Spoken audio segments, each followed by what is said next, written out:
Hey there folks, I'm Alex the Whyzer Owl, and today I'm going to give you a little tournament director wrap up for the Hawkins Hustle PDGA Flex Start C tier.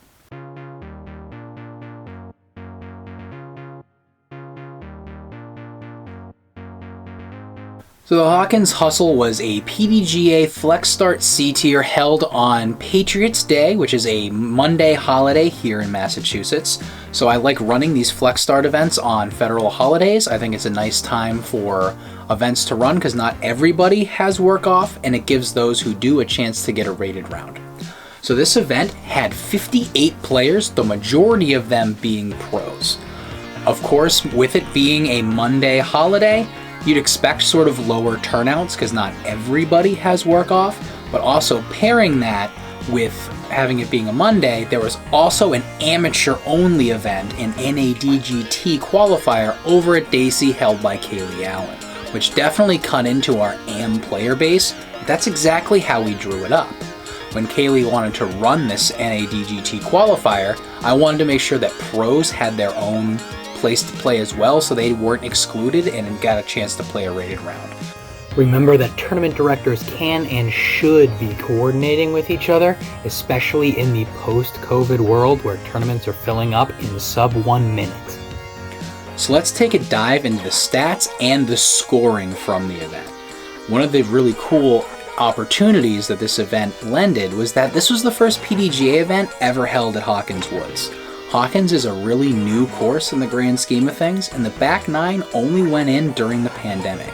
So we were all really interested to see how the statistics broke down for scores per hole and overall how everything rated. So let's get right into the statistics. One of the things that I found really interesting in the pro field was that no hole on the entire course was even sniffing playing either above or below a half stroke of what course par was. The highest happened to be hole 11, which played 0.38 strokes above par.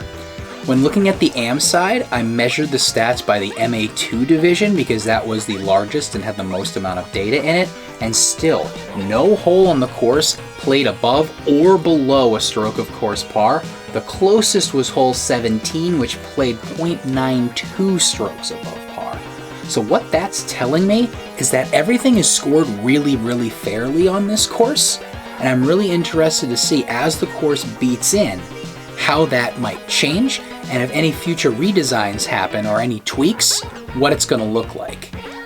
One of the things that I was really interested in seeing was where the separating holes were going to be.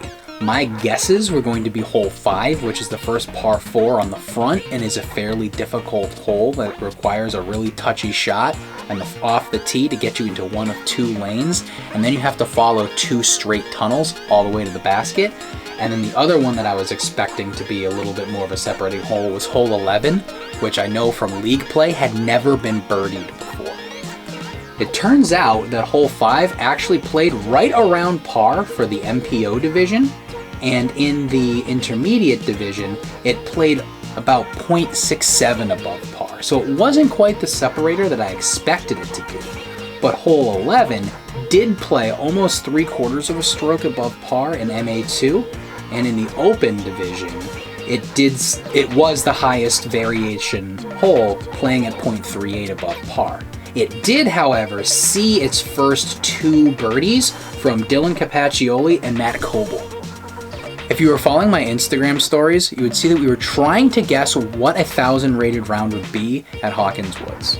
A lot of the guesses came in at 54, which would be 6 down on this par 60. What it turned out being was actually a 53. The first 1,000 rated round on the books was Sam Henderson's 8 down 52 that unofficially came in at 10-16 early in the day.